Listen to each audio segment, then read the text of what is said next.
ആശാവർക്കർമാർക്ക് ആശ്വാസവുമായി കേന്ദ്ര സർക്കാർ. ആശാവർക്കർമാരുടെ വേതന വർധന പരിഗണനയിലെന്ന് കേന്ദ്ര ആരോഗ്യമന്ത്രി ജെ.പി. നദ്ദ രാജ്യസഭയെ അറിയിച്ചു. എന്നാൽ ആശാവർക്കർമാർക്ക് കൊടുക്കാനുള്ള കേന്ദ്ര വിഹിതം കേരളത്തിന് നൽകിയിട്ടുണ്ടെന്നും ജെ.പി. നദ്ദ വ്യക്തമാക്കി. അതേസമയം ഓണറേറിയം വർധനവ് ഉൾപ്പെടെ ആവശ്യപ്പെട്ട് സെക്രട്ടേറിയറ്റിന് മുന്നിൽ ആശാവർക്കർമാർ രാപ്പകൽ സമരം തുടങ്ങിയിട്ട് ഇന്ന് ഒരു മാസമായി. ഇക്കാര്യത്തിൽ സർക്കാർ ഇടപെടൽ വൈകുന്ന പശ്ചാത്തലത്തിൽ രണ്ടാം ഘട്ടത്തിലേക്ക് കടക്കുകയാണ് ആശമാരുടെ സമരം. കഴിഞ്ഞ ഒരു മാസമായി സമരം തുടരുന്ന ആശാവർക്കർമാർക്ക് ആശ്വാസമേകുന്നതാണ് കേന്ദ്ര സർക്കാരിന്റെ ഇടപെടൽ. ആശാവർക്കർമാരുടെ വേതന വർധന പരിഗണനയിലാണെന്ന് കേന്ദ്ര ആരോഗ്യമന്ത്രി രാജ്യസഭയിൽ വ്യക്തമാക്കി.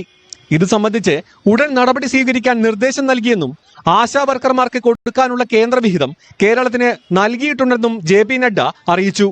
CPI MP പി സന്തോഷ് കുമാറിന്റെ ചോദ്യത്തിന് മറുപടിയായാണ് കേന്ദ്ര ആരോഗ്യമന്ത്രി രാജ്യസഭയിൽ മറുപടി പറഞ്ഞത്.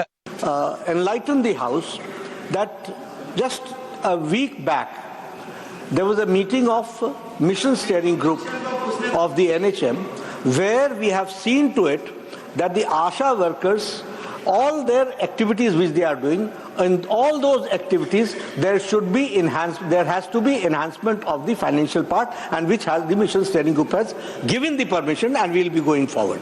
That is the enrollment. എന്നാൽ ജെ.പി. നഡ്ഡ പറഞ്ഞത് വാസ്തവവിരുദ്ധമാണെന്നും സഭയെ മന്ത്രി തെറ്റിദ്ധരിപ്പിച്ചുവെന്നും പി സന്തോഷ് കുമാർ പ്രതികരിച്ചു. വിരമിക്കൽ ആനുകൂല്യങ്ങൾ ഉൾപ്പെടെ ആവശ്യപ്പെട്ടുകൊണ്ട് കഴിഞ്ഞ ഫെബ്രുവരി 10 തുടങ്ങിയ കേരള ആശാ ഹെൽത്ത് വർക്കേഴ്സ് അസോസിയേഷന്റെ സമരം വെയിലും മഴയുമേറ്റ് 30-ാം നാളിൽ എത്തി നിൽക്കുമ്പോഴും സമരവീര്യം ഒട്ടും ചോർന്നു പോയിട്ടില്ല എന്നതിന് കടന്നുപോയ രാപ്പകലുകൾ തന്നെ സാക്ഷി. പിന്തുണയില്ലാതെ തുടങ്ങിയ പോരാട്ടം ഇതിനിടയിൽ ചർച്ചയ്ക്ക് വിളിച്ചതിന് പിന്നാലെയുള്ള സംസ്ഥാന സർക്കാരിന്റെ കൈമലർത്തൽ, CITU ഉൾപ്പെടെയുള്ള ഇടത് അനുകൂല സംഘടനകളുടെ രൂക്ഷ വിമർശനം, ബദൽ സമരമുഖങ്ങൾ. എന്നാൽ ഒരു ഘട്ടത്തിൽ പോലും പിന്മാറാൻ തയ്യാറാകാതിരുന്നതോടെ സമരപ്പന്തലിലേക്ക് ജനപിന്തുണ ഒഴുകിയെത്തി. ഐക്യദാർഢ്യവുമായി കോൺഗ്രസും BJPയും കൂടി എത്തിയതോടെ ആശമാരുടെ സമരത്തിന്റെ ചൂട് കേരളം കണ്ടു. ഒരു ഹ്യൂജ് ഫണ്ടാണ് എമൗണ്ട് നമുക്ക് NHMന് വേണ്ടിയിട്ട് ഇവിടെ കൊടുക്കുന്നത്, NHMന്റെ പ്രവർത്തനങ്ങൾക്ക് വേണ്ടിയിട്ട്. അന്നേരം അവരെന്താണ് ചെയ്യേണ്ടത്? അടിസ്ഥാന തൊഴിലാളി വർഗത്തിനുള്ള വേതനം മാറ്റി വെച്ചിട്ട് വേണം അവർ മറ്റു കാര്യങ്ങൾക്ക് ചെലവഴിക്കുക. അല്ലാതെ ഈ കിട്ടുന്ന പൈസ എടുത്ത് മറ്റു കാര്യങ്ങൾ ചെലവഴിച്ചിട്ട് 4-5 മാസം കൂടുമ്പോൾ ഈ കഷ്ടപ്പെടുന്ന ആശമാർക്ക് കൊടുക്കുന്നതിലല്ല. ഞങ്ങളിവിടെ എപ്പോ വന്ന് സമരം ചെയ്യുമ്പോഴാണ് ഞങ്ങൾക്ക് ഈ കുടിശ്ശിക തരുന്നത്. അതിപ്പോഴാണ് ഈ കുടിശ്ശിക ഒരുമിച്ചെങ്കിലും കിട്ടിയത്. നിയമസഭയിലും പിന്നാലെ പാർലമെന്റിലും വരെ ആശമാരുടെ സമരമെത്തി.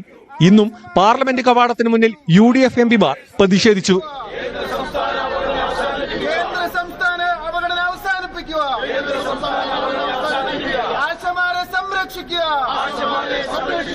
വരുന്ന 17-ന് നടക്കുന്ന സെക്രട്ടേറിയറ്റ് ഉപരോധത്തിൽ സംസ്ഥാനത്തെ ഭൂരിഭാഗം ആശാപ്രവർത്തകരെയും എത്തിക്കാനാണ് നീക്കം.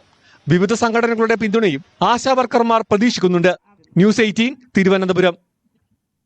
ആശമാരുടെ വേതനം വർദ്ധിപ്പിക്കുമെന്ന് കേന്ദ്ര സർക്കാർ പറഞ്ഞതായി അറിഞ്ഞെന്നും കേരളത്തിനും അതാണ് ആഗ്രഹമെന്നും മന്ത്രി വീണ ജോർജ്. 2023-ൽ കേന്ദ്രം നൽകിയ സാമ്പത്തിക സഹായം 0-ആണെന്നും മന്ത്രി പറഞ്ഞു. അതിൽ ഇടതുപക്ഷ സർക്കാരിന് കൃത്യമായിട്ടുള്ള നിലപാടുണ്ട്. ഇന്ന് കേന്ദ്ര ആരോഗ്യമന്ത്രി ലോക്സഭയിൽ പാർലമെന്റിൽ പറഞ്ഞതായിട്ട് കാണുന്നത് വേതനം വർദ്ധിപ്പിക്കും എന്നുള്ളതാണ്. കേരളത്തിന്റെ ആവശ്യവും അതായിരുന്നു. ഞാൻ നേരത്തെ പോയി അദ്ദേഹത്തെ കണ്ടുകൊണ്ട് ഇക്കാര്യം ആവശ്യപ്പെട്ടിട്ടുണ്ട്. കാരണം ഈ സ്കീം, ആശാ സ്കീം തുടങ്ങിയപ്പോൾ തന്നെ ഇത് ആ ഇൻസെന്റീവാണ് നൽകുന്നത്. 2023-ൽ ക്യാഷ് ഗ്രാന്റ് 0 ആണ് സാർ. അത് ഉൾപ്പെടെയുള്ള കാര്യമാണ് ഞാൻ പറഞ്ഞതിന്റെ. അത് ശരിയാണ്. അത് ഒരിക്കൽ കൂടി പറയുകയും ടേബിൾ ചെയ്യുകയും ചെയ്യുന്നു സാർ. കേരളത്തിന്റെ യൂട്ടിലൈസേഷൻ സർട്ടിഫിക്കറ്റ് ആണ് സാർ. 2025 ഫെബ്രുവരി വരെയുള്ള മുഴുവൻ ഫിനാൻഷ്യൽ സ്റ്റേറ്റ്മെന്റ്സും അതുപോലെ ഫണ്ട് ലൊക്കേഷൻ സംബന്ധിച്ച മുഴുവൻ കാര്യങ്ങളും അയച്ചിട്ടുണ്ട് സാർ. അതിന്റെ ഡോക്യുമെന്റും ഉണ്ട് സാർ.